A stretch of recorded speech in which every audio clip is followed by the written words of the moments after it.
दोस्तों, अंग्रेज भारत के समस्त शूद्रों के लिए कैसे भाग्य विधाता साबित हुए, आइए इस वीडियो में जानते हैं। जब अंग्रेजों ने रेलवे लाइन पूरे देश में बिछाना शुरू किया तो ब्राह्मणों ने हिंदू समाज को भड़काकर उसका जबरदस्त विरोध किया था, यह कहकर कि अंग्रेज धरती माता को लोहे से बांध रहे हैं, अधर्म हो जाएगा, महामारी फैल जाएगी, कोई नहीं बचेगा।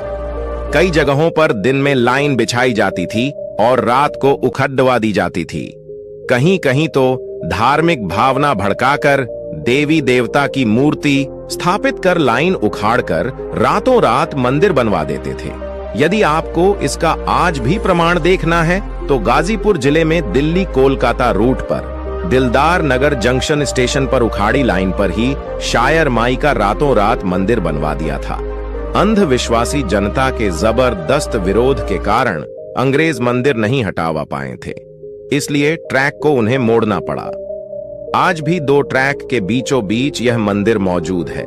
ब्राह्मणों ने रेलवे का विरोध इसलिए किया था कि हम लोग शूद्र के साथ नहीं बैठ सकते हैं, पृथ्वी पर अधर्म हो जाएगा। हम लोगों के लिए अलग बोगी, नहीं तो डब्बे में ही अलग से ऊंची सीट ब्राह्मणों के लिए बनाना पड़ेगा, तभी हिंदू धर्म की पवित्रता बनी रहेगी। ब्राह्मणों के विरोध के बावजूद अंग्रेजों ने रेलवे के रूप में बहुत बड़ा उपक्रम भारतीयों को दिया, एक नरबली, जो कि शूद्रों की दी जाती थी। अंग्रेजों ने इसे रोकने के लिए 1830 में कानून बनाया था। 2 ब्राह्मण जज पर रोक। सन 1919 ईस्वी में अंग्रेजों ने ब्राह्मणों के जज बनने पर रोक लगा दी थी। अंग्रेजों ने कहा था कि इनका चरित्र न्यायिक नहीं होता है। 3 शासन में ब्राह्मण को शासन व्यवस्था पर ब्राह्मणों का 100% तक कब्जा था। अंग्रेजों ने इन्हें 2.5% पर लाकर खड़ा कर दिया था।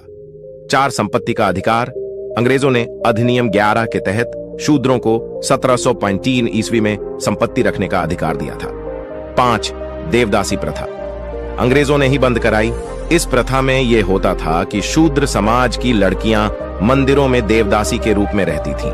पंडा पुजारी उनके साथ छोटी उम्र में बलात्कार करना शुरू कर देते थे और उनसे जो बच्चा पैदा होता था उसे हरिजन कहते थे।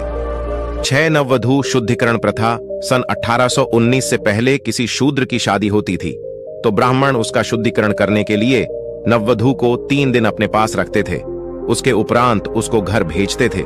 इस प्रथा को अंग्रेजों ने 1819 ईस्वी में बंद करवाया। 7 चरक पूजा अंग्रेजों ने 1868 ईस्वी में बंद कराई। इसमें यह होता था कि कोई पुल या भवन बनने पर शूद्रों की बलि दी जाती थी। 8 गंगादान प्रथा। शूद्रों के पहले लड़के को ब्राह्मण गंगा में दान करवा दिया करते थे, क्योंकि वह जानते थे कि पहला बच्चा हृष्ट पुष्ट होता है, इसीलिए उसको गंगा में दान करवा दिया करते थे। अंग्रेजों ने इस प्रथा को रोकने के लिए 1835 में एक कानून बनाया था। 9 कुर्सी का अधिकार शूद्रों को अंग्रेजों ने 1835 ईस्वी में कुर्सी पर बैठने का अधिकार दिया था। इससे पहले शूद्र कुर्सी पर नहीं बैठ सकते थे। 10 शिक्षा का अधिकार अंग्रेजों ने सबके लिए शिक्षा का दरवाजा खोले। पहले शूद्र जातियों, आज की ओबीसी, एससी, एसटी व सभी वर्ण की महिलाओं को पढ़ने का अधिकार नहीं था। 11 सरकारी सेवाओं में प्रतिनिधित्व। अंग्रेजों ने शूद्र वर्ण की जातियों को सरकारी सेवाओं में गवर्नमेंट ऑफ इंडिया एक्ट के माध्यम से प्रतिनिधित्व देने की व्यवस्था किया। अतः अंग्रेजों ने शूद्र, अतिशूद्र जातियों के हितों को ध्यान में रखते हुए अनेक सामाजिक, आर्थिक और राजनैतिक सुधार किए थे।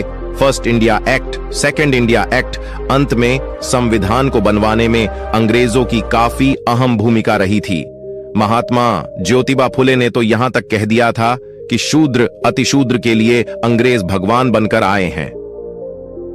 दोस्तों, अगर वीडियो पसंद आया हो तो चैनल को सब्सक्राइब कर दे और लाइक कर दे और शेयर करें। आपका दिन शुभ हो। जय भीम।